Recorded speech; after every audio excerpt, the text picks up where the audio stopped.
live from the 43rd floor of the Wells Fargo Tower in downtown Los Angeles. It's the Nighttime Show.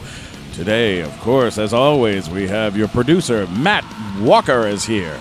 And I am the host of the Nighttime Show, Stephen Kramer Glickman. And yesterday I wore a blue suit and I looked like a big fat blueberry. Today, our guest on the show is one of the finest screen and television character actors of his generation. He has played a spectrum of Hollywood's leading action heroes. This guy is a beast. You know him from Minority Report, Death Warrant, Last Man Standing, ERASER, and everything else that is fucking awesome. Ladies and gentlemen, Patrick Kilpatrick! Well, you just said the F-bomb, so I know where this show is going. You can say whatever you like. You can say whatever you want. You can do whatever you want, Pat. You mentioned Wells Fargo. I have Volume 2 of Dying for Living. I'm putting together a little section on places I've been banned from. No way. And I was actually banned from Wells Fargo. What? I still am. You're banned from Wells Fargo, the bank. I have had car payments there, and they let me go in and pay the car payment. But it's a long story. When banks made most of their money from overdraft fees. Oh, sure, yeah. And I have a film company, and they made a mistake. The woman didn't put something in as cash, but rather than check. And I'd actually, the manager of the bank, she and I had talked about dating, so I got along with her. Well, they gave me 9 overdraft fees one day, and they wouldn't return it. That's a lot of money. Yeah, that's a lot of money. Because that's so, like $30 or $40 each. Eventually, I called her the B word. Oh, yeah. And she virtually pushed a button. And it's like a hole open in the floor and just suck you down. Well, they always have names like Richard Stone. Yeah, or whatever. This guy called it from the security division of Wells Fargo. I got my 9 overdraft fees back, but I was essentially banned from Wells Fargo. You know what? Fuck Wells Fargo, and I'll tell you why. Also, I was banking at Wells Fargo. Somebody stole my bank card. They went to downtown Los Angeles, and they bought 20 dozen cupcakes. And then on my card, they stole my credit card. Well, listen. And then, hang on. They thought that was you. I know. So then I went into Wells Fargo. I go, hey, 20 dozen cupcakes were stolen on my card. And they were like, were they? Were they? Yeah. Yeah, that place is a bunch of That's assholes. the appropriate response, That's I think. terrible. That's terrible. At least they're better than us, U.S. Bank. I can't fucking go to U.S. Bank anymore because the last time I went, my teller was eating a bowl of cereal behind the counter. Yeah, okay. That's not good. They got a $1.6 billion fine or something. A huge Wells Fargo. U.S. Bank. U.S. Bank for sheltering French citizens from income tax. Because Wells Fargo was the one that was opening accounts fraudulently and client names and all kinds of stuff. The people are generally stick to credit unions. It's the corporate credit environment. unions. That's what I say. Stick to credit unions. Okay. That way you're part owner of the joint. Yeah, but you got to go a long distance for credit. With my credit union, they only have 2 branches, right? But I can use any ATM at any 7-Eleven across the country, you for that? and it's all included. That's I can great. make deposits there as well at all of those ATMs. So and this everything you do on your phone now. This episode sponsored by F&A Federal Credit Union in Monterey Park, California. All right, we did get off to a weird start, but we let's we got off to a bang All start. I'm saying is there's a section of places I've been banned from. Is there really? I was banned from the Disney lot for 3 years. It's a good story. Why were you banned from the Disney lot? It was one of those. Do you remember the novel Billy Budd?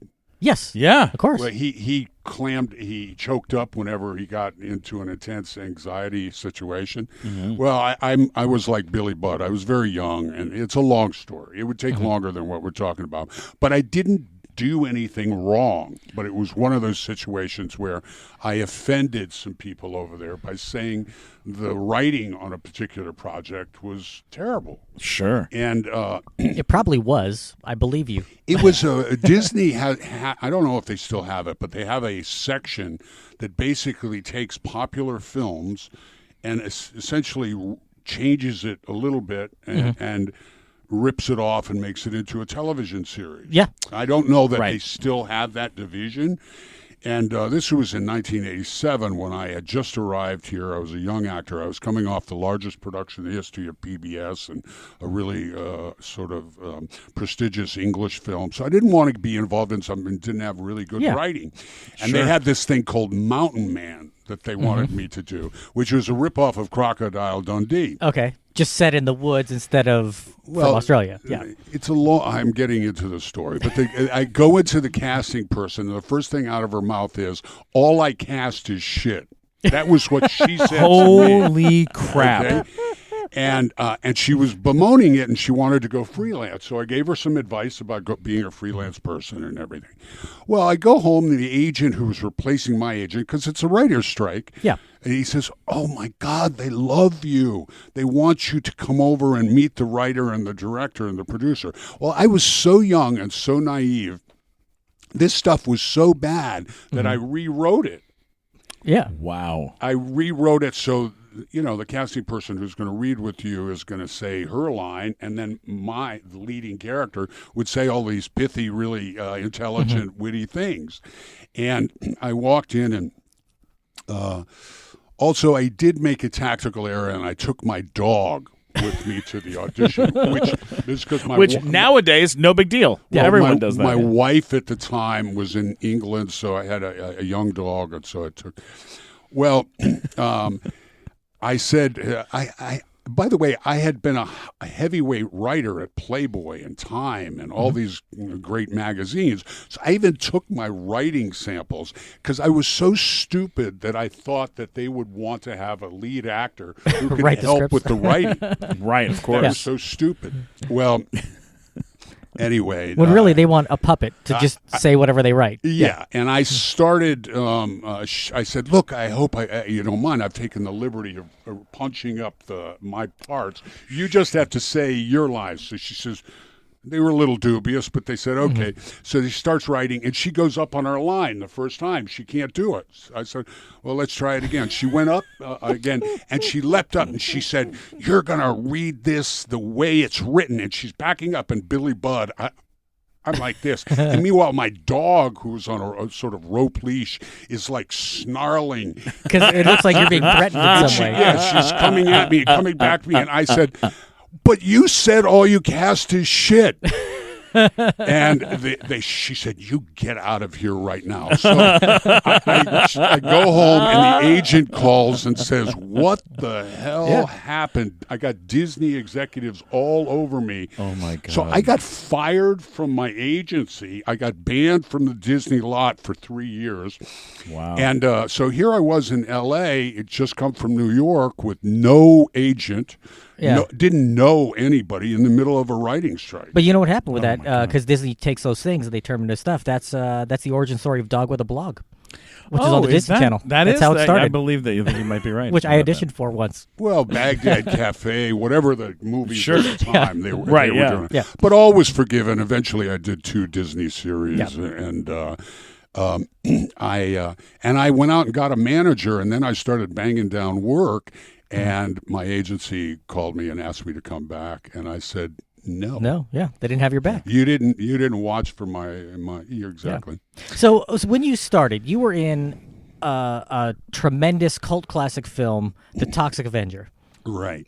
Is there a "the" on it? I can't remember. Or is it just? It's The Toxic Avenger. Yeah, I think it is. Yeah. In 1984, which I thought was the worst movie in the history of Western cinema. First of all, it might be. It wasn't. It just might be, but it's still very lovable and loved by fans. Yeah. And it made about $60 million in sequels. Those guys made a lot of money. Yeah, that property has been huge for Troma. Yeah. I wasn't in SAG at the time, and I was actually just starting as an actor and had done a lot of NYU student films, and I virtually went over there thinking it was kind of like that.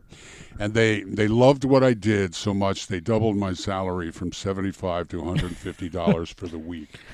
Holy crap. I talk about it in the movie. That's awesome. I think the movie was like mob financed or whatever.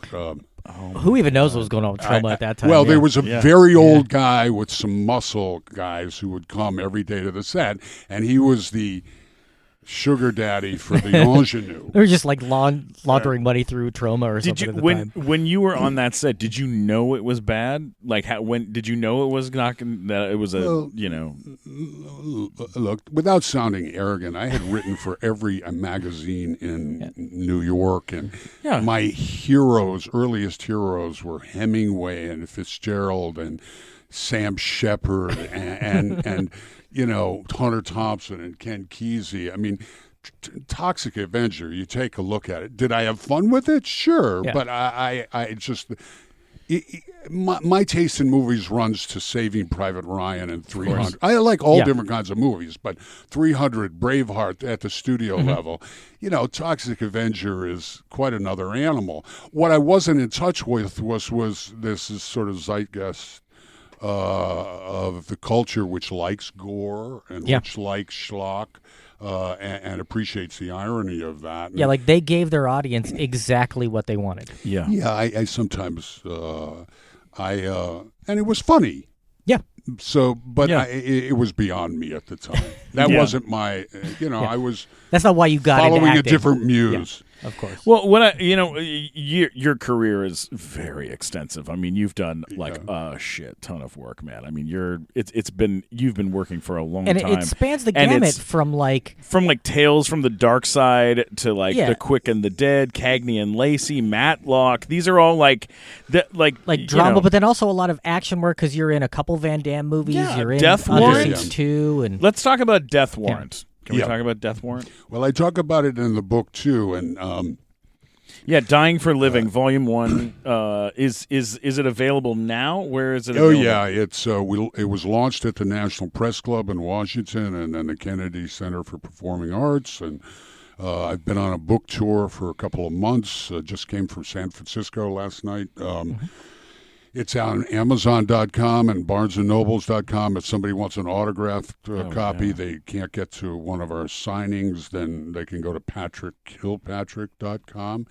I'll be at Barnes & Noble's March 1st at 7 o'clock in Burbank. Oh, really? Yeah. I love on the back. This is what it says on the back, Matt. It says, Patrick Kilpatrick has been killed, beaten up, or jailed by nearly every leading actor on Earth and in outer space by Tom Cruise, Sean Connery, Bruce Willis, Naomi Watts, Steven Seagal, Jean-Claude Van Damme, Chow Yun-Fat, Jessica Alba, Arnold Schwarzenegger, and many more. That is unbelievably That's really cool, just man. a fraction. Yeah, like you've had a career of playing a tough guy or a bad guy. Yeah. Which is great. And it's a beautiful book, too. It's very easy to spot because it literally looks like a Stanley Kubrick title card. Title card. Yeah. High praise. Yeah. No, it's really cool looking. I love it. Yeah, well, we designed the whole thing to be on shelves, and it does well whenever we get it on the shelves. Absolutely. Okay, so let's talk about Death Warrant. Tell me about Jean-Claude Van Damme because, I mean, my God, this guy. Right? Well, the movie's been vetted by lawyers because I didn't want to spend the rest of my days in litigation. I will start by saying I'm on my 5th movie in a row that the leading man either had so much inorganic brain damage / lack of craft or discipline that they couldn't learn their lines. So Jean-Claude is a special case. First of all, I did Death Warrant. That was 29 years ago, and then I did Blackwater with him in Mobile, Alabama. God love him. He's a sweet guy off camera to me, and I think he respects me because normally people don't give me a hard time because I think they think I'm going to kill them or something. But right. He's a sweet guy, but the tragedy of Jean. Here's the funny thing is there's enduring distribution value to him. Yes. And people are interested in him. Look, it's your first question out of your mouth of all the guys that I've worked with. Yeah, I mean, come on. Right. Iconic guy. And he worked really hard, but he's lived a life of excess, and I'm sure I'm not privy to every aspect of his life. All I can say is when you're on the set, it's difficult to get him out of the trailer. There's probably been some substance abuse. Yeah, I mean, he's not capable of learning lines, or he chooses not to. He's not capable of using cue cards. He's not capable of repeating uttered phrases from the director or the DP or the script supervisor. He then gets embarrassed by his inability to do that. Oh my God! And so he gets into fights with people, and Wow. verbal fights usually, not physical, but. So the producers, I mean, I talk about it. It's sort of the Gang of Six, in the book. It's like, so who's the Gang of Six? Let's go through this. The Gang of Six is Peter Green, the least known He was Zed, the anal rapist on Pulp Fiction. Did Usual Suspects. At one time was a really hot character actor. Yeah. I've made a whole bunch of money replacing him in movies. Really? Yeah. What are we talking about here? So you'd say you're a Peter Green type? Well, people think that he's my younger brother. Okay. So like ERASER, he had a lot of trouble at the audition, and Chuck Russell, the director, wanted to hire him. But he either had some police trouble at the audition or whatever, which is he had police. Like, my God, yeah, Peter Green. He was in The Mask. He made a big splash with The Mask as the villain, and he's a good actor, but he had some substance abuse problem, which is public information. Stuff. Everyone knows that. Was arrested for stalking and things like that. But holy shit! I did Under Siege. Wait, how did he get arrested at an audition? Well, I don't want to say that because I don't know all the details. What I do know is they didn't hire him for ERASER. Okay. Because of some difficulty at the audition. Okay? Yeah, all right. And so I was hired to replace him. Okay. Not to replace him. Chuck Russell, who really wanted to hire him. Right. Did Chuck Russell direct The Mask? I think so. He might have done. Yeah. So he wanted to use Peter again. But because Peter had this difficulty, I was hired for ERASER. And I made a whole bunch of money on ERASER. It was a huge movie. That was a huge movie. I saw that in the theater. I remember it was big, yeah. So Peter Green's on there. Jean-Claude is one of them. Tom Sizemore is another. Gary Busey is another. Mm-hmm. Mickey Rourke is another. Steven Seagal is another. I mean... Yeah. We had Tom Sizemore on the show, and it was a difficult interview, to say the least. Yeah, it was rough. He doesn't focus very well. Is what I would say. Yeah. It depends where you catch them. Yeah. He opened the whole interview by talking about doing coke with Lindsay Lohan and trying to fuck her, right. But her being too high to have sex with. Yeah, her.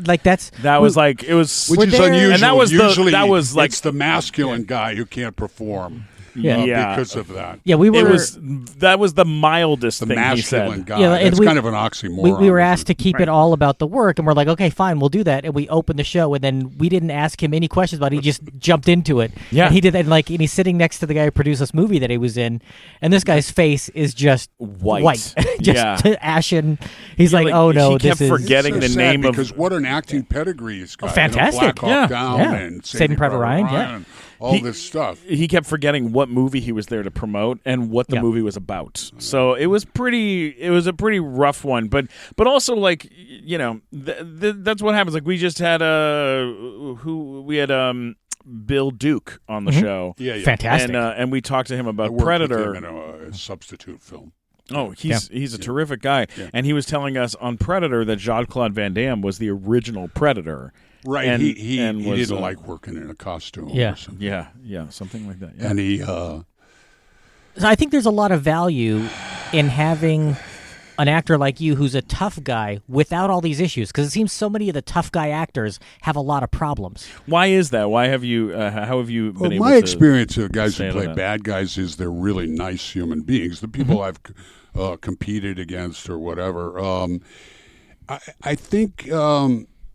The vast majority of people in Hollywood don't have these issues. They might have some, but I say it's not.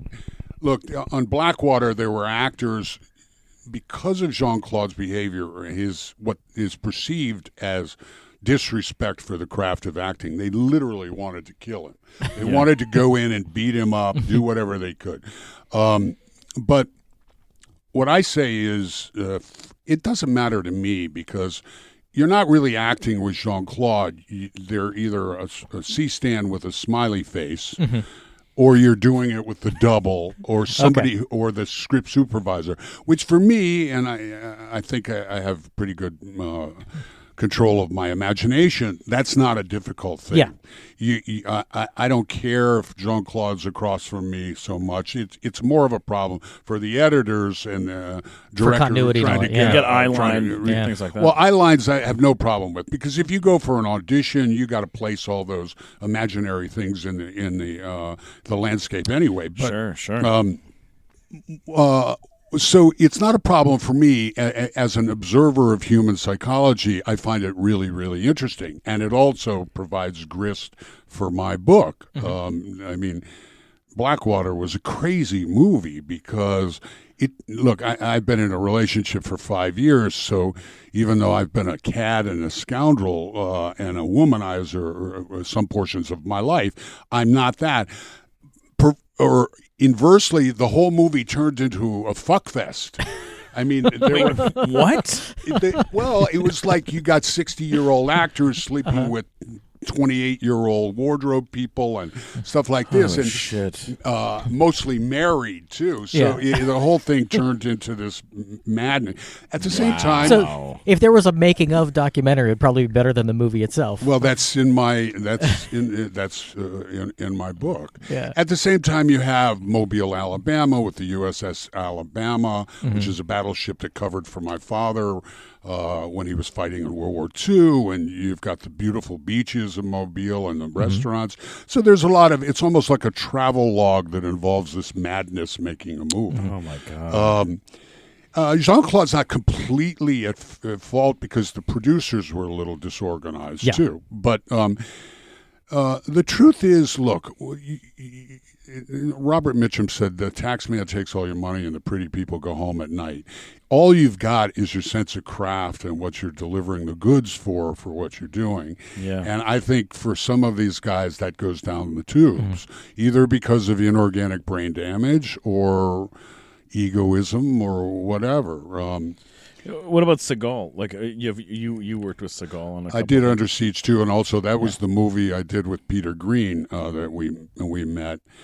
Peter was so rude. I'll just say that I loaded him up with magic mushrooms one night, and we dropped him in the middle of the Colorado woods just to have him wander weeping through the forest up there. Glorious job because you're in the fall in Colorado. Right. I was going through a divorce at the time. I went from maybe having $50 to being paid $10,000 a week, and in the greatest condo in Vail, Colorado, and just every stunt guy on the planet was there, and they're a very funny group of people. And that was a huge deal, that movie, when it was coming out, because the first one was such a big hit. Yeah, it sort of from a studio point of view failed because it only made like $70 million or something. But, they were expecting much more. Didn't have much of a script when we started. Had a wonderful director, Jeff Murphy, who's an Australian director. What is good about the movie, he really contributed. Stephen is, I had some nice conversations with him. I became intimate with his mistress 4 hours after I arrived on the set. Oh my God! But I think he was done with her, and very beautiful lady. Stephen is very distant from. I remember my overriding thought was, if that's what a movie star is, I don't really want to be a movie star because you don't really work with him. At that time he would fly in a helicopter, do his bit, and then go away. It's kind of like I've never done off-camera lines with an actress because they're always getting their hair fixed in the makeup trailer. Yeah. Whereas I'll be out there on the opposite side of the camera working with. So it's another one of those situations where you're using your imagination to create whatever is going on. Yeah. he was showing Everett McGill, who was sort of the main bad guy, and how to twirl a knife and kill me in the throat. And so Stephen was using a real knife to demonstrate this. And I think he was kind of screwing with me about the mistress, because he was taking the knife and making it come really close to my throat. But we kind of got along. And now this was shot. That was shot on a train. Yeah. The set was a train. Beautiful train. Yeah, they had a. What I love about stunt people is they're very irreverent. Right. They don't, Stephen wasn't a big problem, but the people around him, the sycophants, would try to run the sets by intimidation. And for me, and like Eric Bogosian, a New York actor, these guys are not going to take that. You know? So we just had a grand time. What now? That was because that was a train set. Was it on a stage? The train was on a stage, or were you guys on an 9 actual weeks train? in Colorado and then 4 weeks in Warner Brothers stage. Oh wow! Yeah, okay. I think it was Warner Brothers. It may have been Paramount, but I can't remember. But very elaborate train sets on stage too. I was kind of wondering, how if you were ever on an actual train that was moving during filming. Yeah, there's a really?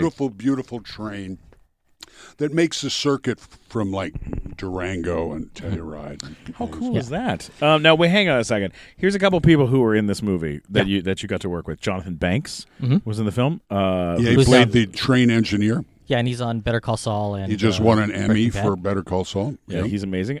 Sandra Taylor. Yeah, very beautiful. She used to be the Snapple girl on the Howard Stern TV show back in the day. Oh dear God in heaven. Morris Chestnut. Yep. Oh yeah. Morris Chestnut was in there. Katherine Heigl, a young Katherine Heigl. Yeah, she was the daughter. Yeah, Katherine was 16 at the time, and her mother was with her. And we had a big argument about. Not an argument. I was saying. She was saying I would never take my clothes off for a movie, and I really mean it as an acting person. You do what's appropriate, nothing gratuitous, but you do what's appropriate if you're doing a Last Tango in Paris, you're probably going to end up taking your clothes off. Sure. And who would say that's not a worthwhile endeavor? Yeah. Sure, of course. So Stephen has bared his breasts on a television show. I have been naked on television. There you go. I was on Workaholics. I was on Workaholics on Comedy Central, and they said you'd have to be in nothing but your underwear and cuddle Adam Devine on the show in a bed and pretend like you're a big gay man. And I was like, you know what? For fucking Workaholics on Comedy Central, I will do that. Well, I'm in no way comparing you, but take Ken Davidian and Borat. Absolutely. Ken. You do.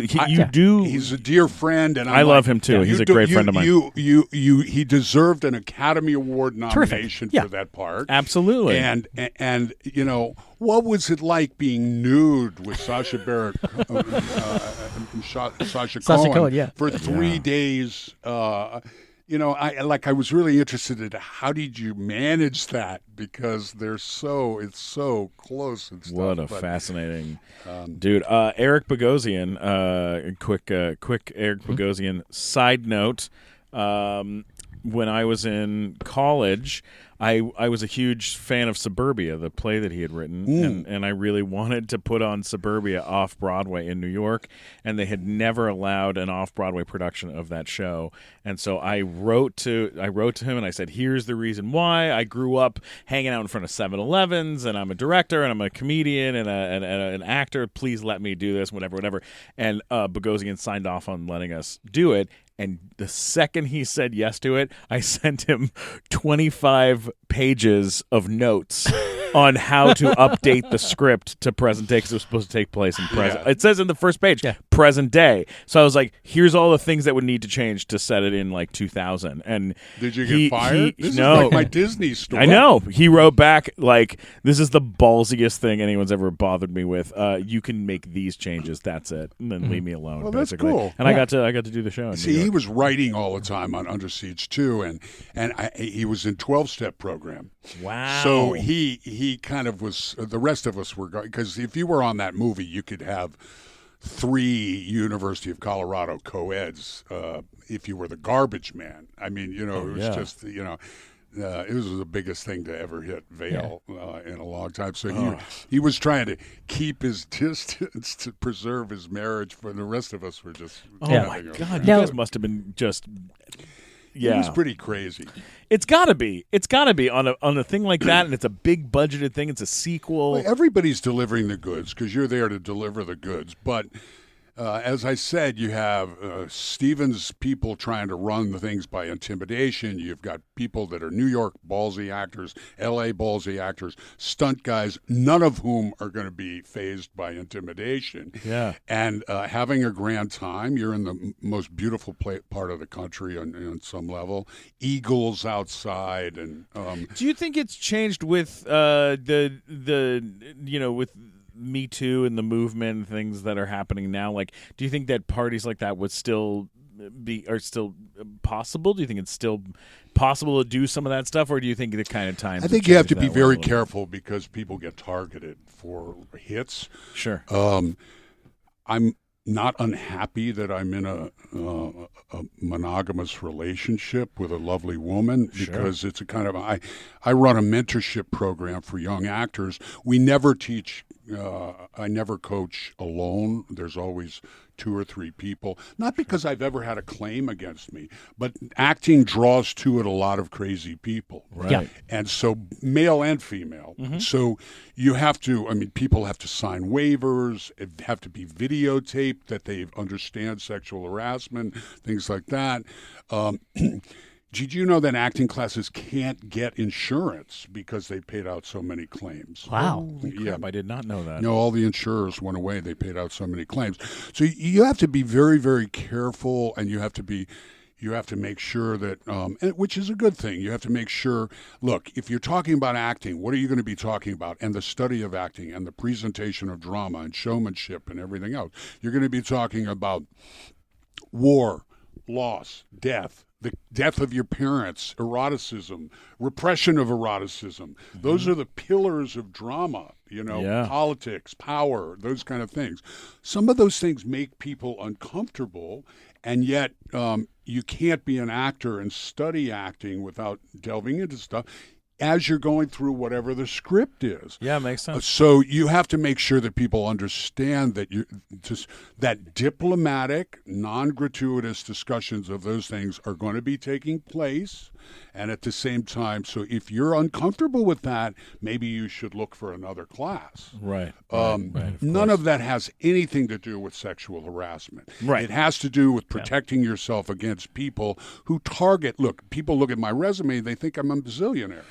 Well, I'll tell when I went to the American Musical Dramatic Academy in New York and the American Academy of Dramatic Arts here in LA and graduated, and I had a teacher in 1998, 99 who said to a girl in class, "You're so tightly wound up. Have you ever had sex before?"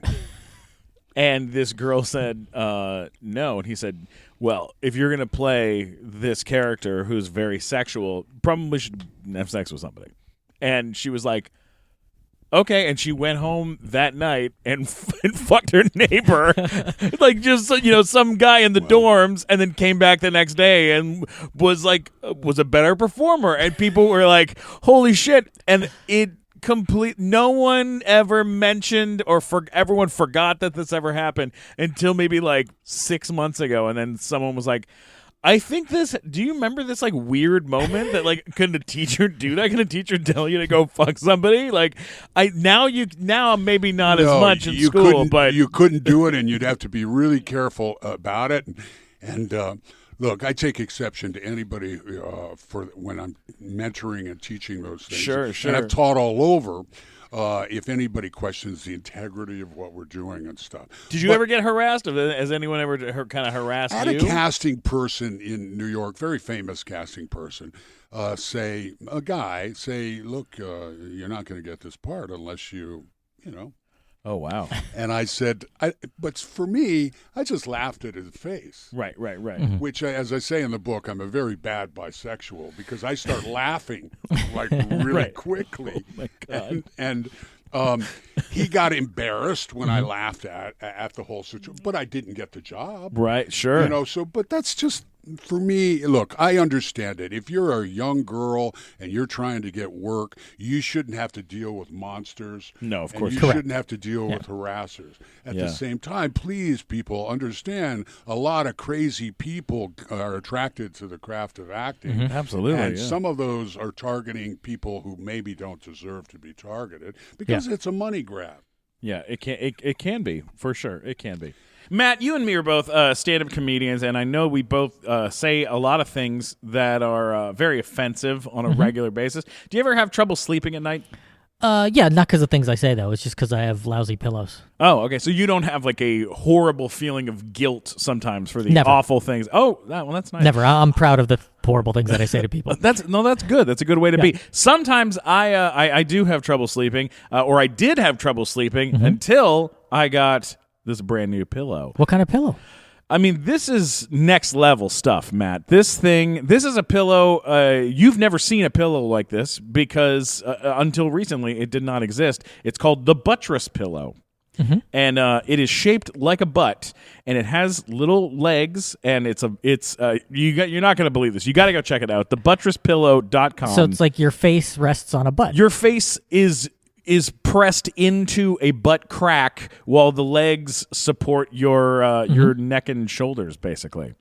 It sounds comfortable. It is very comfortable. It's ergonomic. Am I saying that right? Yes. Ergonomic, functional, all natural, and it's absolutely beautiful. Check this out. This is from their website. Soft but supportive with the feeling of a butt. All right, and the sweet spot is between the thighs and the cheeks, which will gently cradle your head and support your neck. Great for side sleepers, back sleepers, and stomach sleepers. It's squeezable, slappable, face variable, relieves stress, from having a long, horrible day. What do you want to do at the end of a long day? Put your head in a butt. That is 100% right. Well, you can dress it up, you can dress it down. You want to throw some PJs You on it? convinced me, so where do I go get one of these? You go to thebuttresspillow.com, thebuttresspillow.com. That's THEBUTTRESS pillow.com. Go to thebuttresspillow.com, Matt, and get your sleep on. You'll have much better dreams. All right, let's get back to the show. You worked with Bruce Willis on Last Man Standing. Yeah, I call it First Man Falling and Last Man Standing. Why do you call it that? Because I was the first major person to get killed. Oh, really? Yeah. Oh, my God. Yeah, so, You watch like the first 12 minutes, you're like, all right, enough of that movie. Well, I had that and Replacement Killers. I was very careful after that not to be the first guy killed. And but sometimes they make a marketing decision, and we got to keep this guy alive for the China market. Oh, yeah. And you're a white guy, so we don't want you surviving till the end. We're going to pay you the whole salary for the movie, but we're going to kill you 2 weeks in. I love it. So that happened on Replacement Killers. But it's all worked out because I did the last 7 episodes of Dr. Quinn, and because of it, I was free. God, that's awesome. Yeah. What about ERASER? Because, I mean, working with Schwarzenegger, that's outrageous. I was prepared for Arnold to be really arrogant, but he's a sweetheart and a really nice guy and really fun to work with. This go back to the Me Too. Remember when he ran for governor, they brought up all these charges. He was very playful, and people were very playful for him, but I never saw him do anything that wasn't playing with people who were consensual in playing back with him. Sure. But it didn't surprise me that he got hit with all those sexual harassment charges when he ran for office. I think it was unwarranted. You asked if things have changed. Yes, the makeup trailer, the sets used to be a place. Look, if you do New York theater, which I've done a bunch of, it's run largely by homosexuals. And they sexualize everything, and it's funny, and it's colorful. I don't know if they're still doing that now because that's a sexualized environment, and somebody may take offense to it. I never did. I just felt, God, that's hysterical. It's like camp. It's really, because to those guys, everything is sexual. Yeah. And the entertainment business was a fun place to work, because of that, because while the rest of the culture was getting really corporate, you could still play around in the makeup trailer and stuff like that. That's definitely changed. You've got to be very, very careful. Yeah, that's very interesting. What was he like around on set? I know that Schwarzenegger. Arnold? Yeah, he's a big practical joker. That was Chuck Russell we talked about. He would do stuff like do a blow-up penis with balloons and attach it to Chuck's back. Mm-hmm. Chuck's a very technical guy. I mean, he's like 29 takes to open a door, you know. So so imagine how his authority is affected, which really wasn't affected. Right. But he's wandering around all day with a penis attached to his back. Now, someone may feel uncomfortable about that. To me, that's just juvenile that's silly guy stuff. Yeah. You know, or human being stuff. So... I think there's a line between being funny and being like Would I put a creepy. blow up balloon on a woman's back on a set? Absolutely. You know, well, I never would have done that anyway because I'm there to deliver the goods. Right. But Arnold would do. He would do. But Vanessa Williams, she was in that movie. She has a good sense of humor. She's a very funny lady. Fabulous. Yeah. If she wasn't going out with Fox, the basketball player, and I Rick wasn't Fox. going out, we might have dated. But wow. because we always liked each other. And she's incredibly beautiful to this day. Oh yeah, I mean, she's stunning. exquisite. Yeah. I love Time Cop. I love big Time Cop fan. We did the Time Cop TV series, right? Oh yeah. Yeah. No, I did Time Tracks. Okay, Time Track. That was in Australia. They have you listed as also doing Time Cop the television show. No, it's Time No. Tracks. Oh, Okay. IMDb. I'm gonna Same. go. I'm gonna make some phone calls after this and have a big IMDb fight. Now there are 3 credits that By I the know. way, No. wait a he- second. yeah. I might have done Time Cop. Hang I on. played a South African in some show. I think that's... Mr. It says you played Mr. Kiefer. Yeah, I played a... that was a funny situation because sometimes you want to do something just for yourself. So I went to the director and I said, "Do you mind if I do this to a South African?" Which was out of that. left, That's so fun. And he said, "Well, let me see it." And so I did it as a South African.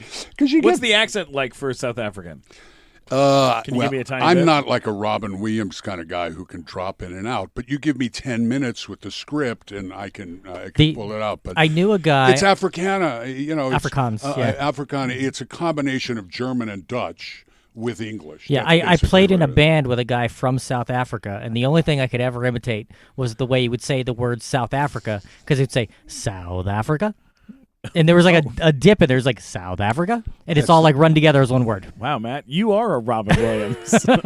That's like Pennsylvania. The accent, the wrong syllable. Yeah. One time, I watched this thing about Uganda, and then I called my agent, and I was like, Gandhi? Like the country the Uganda. country Uganda. Oh, Uganda. Okay. And I called my agent afterwards, and Idi Amin. yeah, and I was like, Yeah. I can do like a Uganda accent. Like I think I have that accent. I think I could do it. And she was like, "Are you going to do it now on the phone?" I was like, "I mean, do you want me to?" And she was like, "Well, if you're going to do it, just do it." And I was like, "Oh, okay. There is no water in the well." That was like That's good. That's all I got. That's enough to get the job to Yeah, go through the to get casting for a person, voiceover job, and then like, you you get can do that. a dialect coach to clean it up And then she before goes, you perform. She goes, "That's fine. Please don't ever call me like this again." Yeah, she's like, that's fine. There is zero demand for Uganda accents in Hollywood. Yeah, you're not getting the part of I the just Uganda played a voice. Serbian mass killer on NCIS New Orleans. What? Not just a while. Yeah. Oh, I love it. As I tell my students, you go online and say, "How do I speak like a Serbian?" Yeah. And that's enough to get you through the audition. Absolutely. And then I call a lady named Victoria Hanlon Yeah. and pay her a little bit and make it exact before you actually So what was shoot. Scott Bakula like to work with? Who? Oh, he's awesome. Very sweet guy. Yeah, okay, so Matt is a big. I'm a huge Star Trek nerd. I just ran into him at him and his wife at a beauty store on Larchmont, and we were talking, and he's a very sweet. He seems like a great guy. Everybody on that set's really sweet. Yeah. All right, Now Matt, you did. wait, hang on, Matt. Okay. You don't get to just start asking Star Trek questions. I'm putting you on the clock. And they treat you really, really well, too. How long do I have, Stephen? All right, Matt, you've got. What do you mean? There we go. You get to do 3 minutes. 3 minutes of Star Trek 3 questions. minutes That's all I of get. Star Trek questions. He has to All right, limit here me. we go. Okay. Are you ready? Are you ready? You both Star ready? Trek questions. Yeah. Here we go. Star Trek questions in 3 minutes and go. Okay, so you were on one episode of Deep Space Nine and 2 episodes of Star Trek Voyager, playing Yes. 3 different characters. Yeah. You played a Kazon in one episode. The first Kazon. Yeah. Yeah. Now, what was that makeup process like? Because they had very It's brutal. heavy. I call the job the River of Doom. I talk about it a lot because I had done a movie, Remo Williams, with Kate Mulgrew Yes. for 5 months in Mexico, and we were really close friends down there. And her then boyfriend, who was the director of that episode? It was the same director on all 3 you did, and let me look it up real quick. I remember. Hold on, I'll cut this down. 2 minutes. But I feel badly because I 17 really seconds. like the guy. He was kind of go-to sci-fi director. So what was the question like? The makeup? It's brutal. You got to be there at 4 o'clock in the morning, 2.5 hours to get in, and an hour and a half to get out. It's uncomfortable. It was if you're Winrick Kolbe, by the way. right. Yeah. And he's a wonderful guy. Since Kate and I talked very intimately all the time, he assumed that we had had an affair in Mexico, and I like being an idiot. I was just being funny. He's German, and I said, "Well, was your grandfather a Nazi during World War II?" Holy shit. And so he says, "No, actually, I served in Vietnam in the USS Artillery for 2 tours or something." So I felt like a complete idiot, and I thought he hated me. But then he brought you back for Deep Space Nine, where you played a human. Much easier makeup process on that. which is really much better because all the actresses want to go out with you. Yeah. Nobody wants to go out with a Kazon. Yeah. People don't really realize, except what's the blonde girl? Jerry Ryan?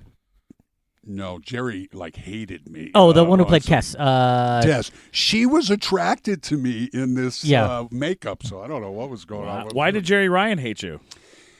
I think Jerry Ryan just doesn't. The funny thing is when you have regulars on shows, sometimes I call it. I don't really know why, but I worked with her on Shark too, and she just seemed like she was very dismissive, and sometimes they don't give the guest star people. I know from James Woods, on the other hand, became a buddy I- and a friend, and it has he's got a blurb on Yeah, the back of the book. I know and just love from it. we talked to Brandon Braga on the show. He was an EP on Voyager and Yeah. Deep Space Nine, all that, and 15 seconds. Next Generation.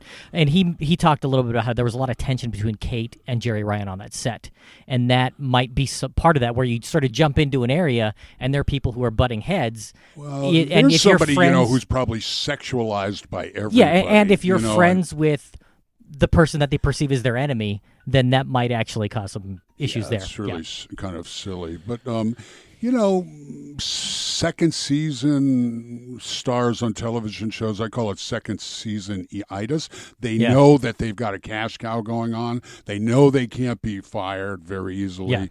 Yeah. They're really full of themselves. Can't get fired unless you make up getting beat up in Chicago. Then you can, Right. then you can get fired. Shit. What a crazy situation that is. But anyway, it's much better to be a officer than it is to be an alien. Yeah.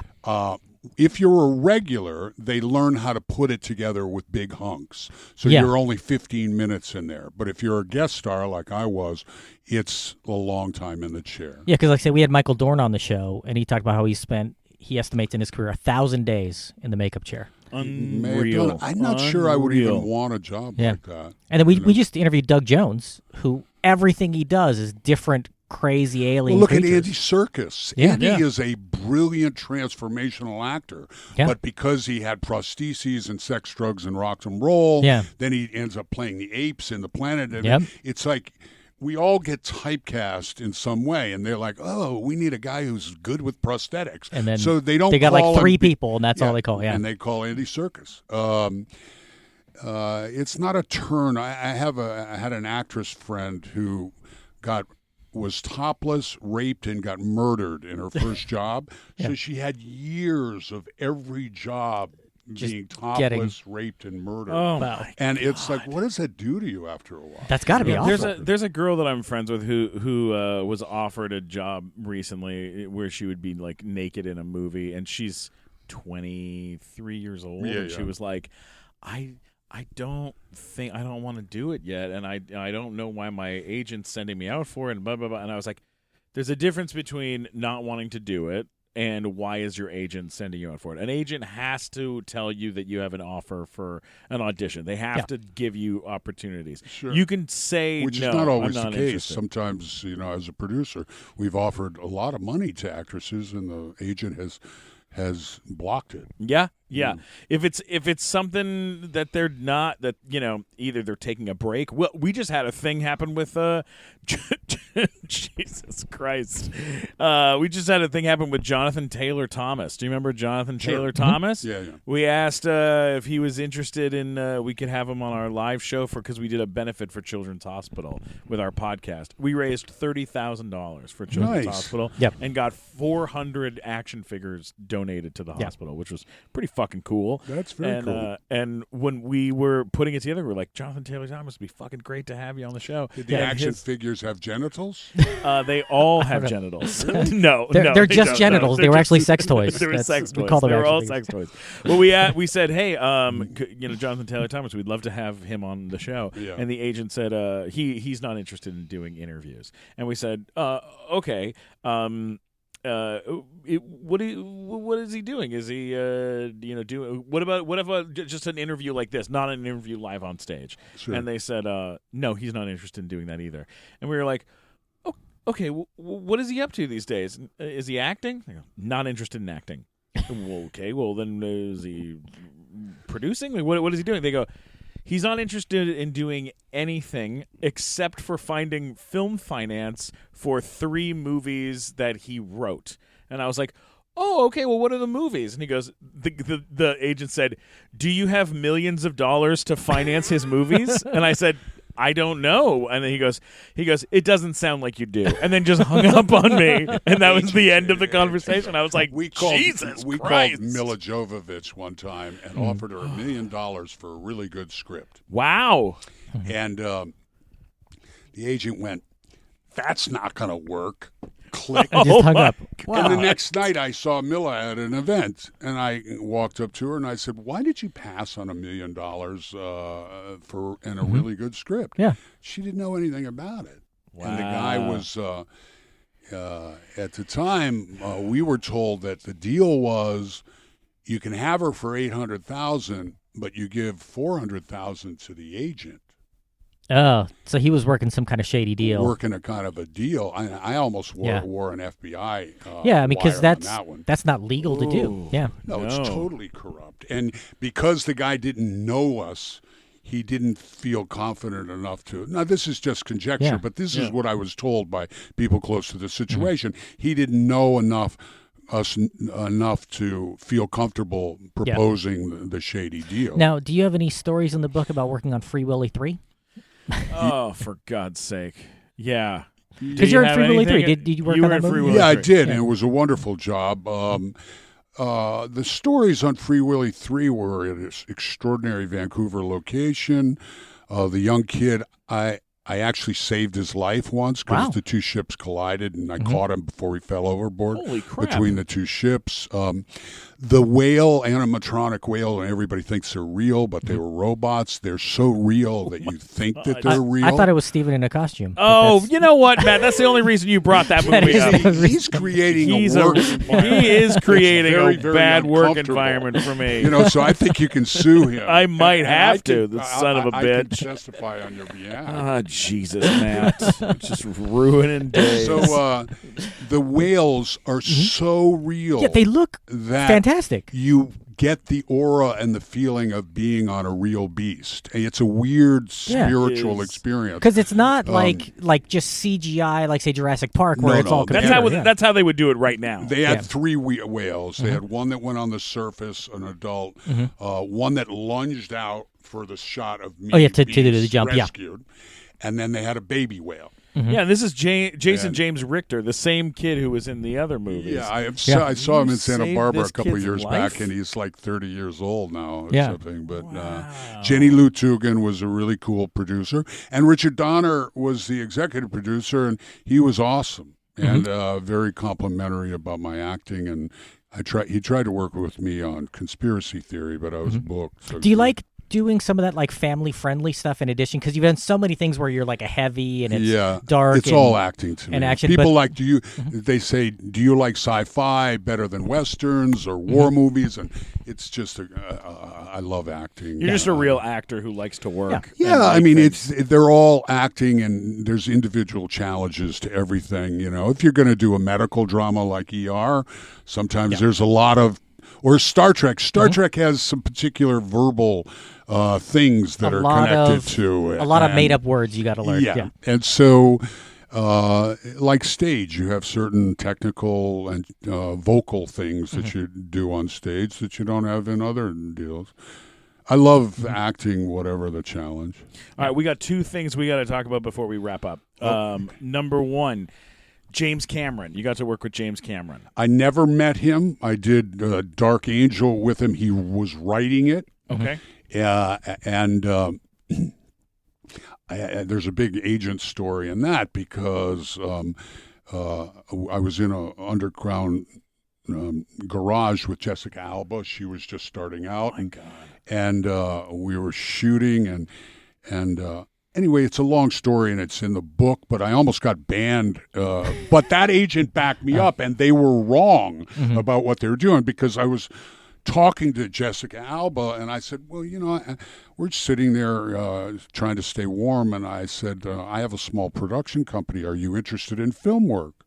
And she said, yeah, sure. I said, okay, well, give me a number where you're safe, and I'll send you a project. Well, they went nuts. Yeah. Because I think she went back and said, Patrick said that he was going to send and me they an misinterpreted offer. it in a way, probably. Well, maybe they got the impression that I was going to take her off of the television series and put her in a film. And of course, that was a People's Choice Award. It was a big cash cow.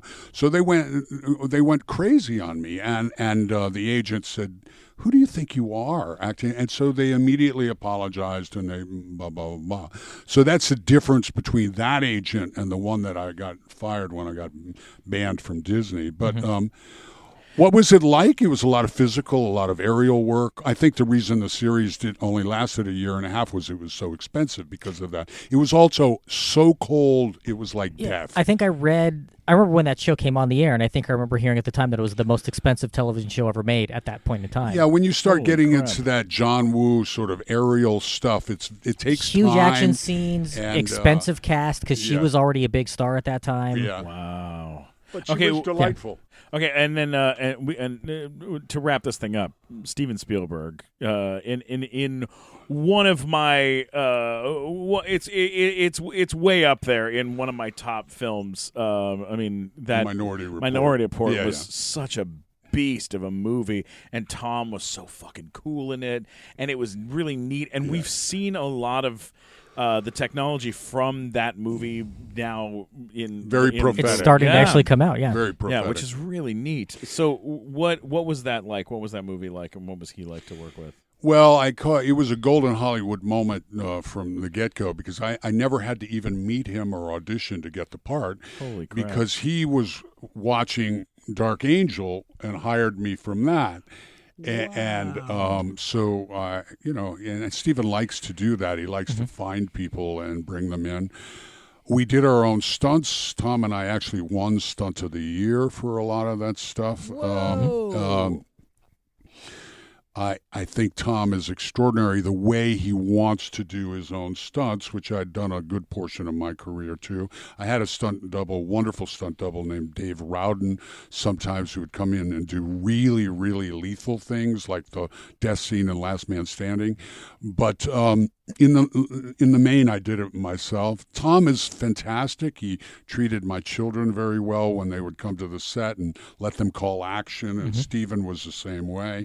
So it was a fabulous, fabulous job. Yeah, that's so really cool. Great. Colin Farrell. It's good to hear good stories about those guys because you want to like them because they're so iconic in the business. I have nothing bad to say about Tom. I mean, I don't understand Scientology, but that's his gig. I don't even care. And he doesn't just keep making cool movies. He doesn't foist that on anybody or anything like that. No, and he's such a kind and cool person. Like the stuff that and his work has continued to be awesome. Like I think he's the last true movie star where you put him in a agree with movie, you. it will open with big numbers regardless of what it is. Like he can actually deliver opening day box office, and he's probably the last one who can do it.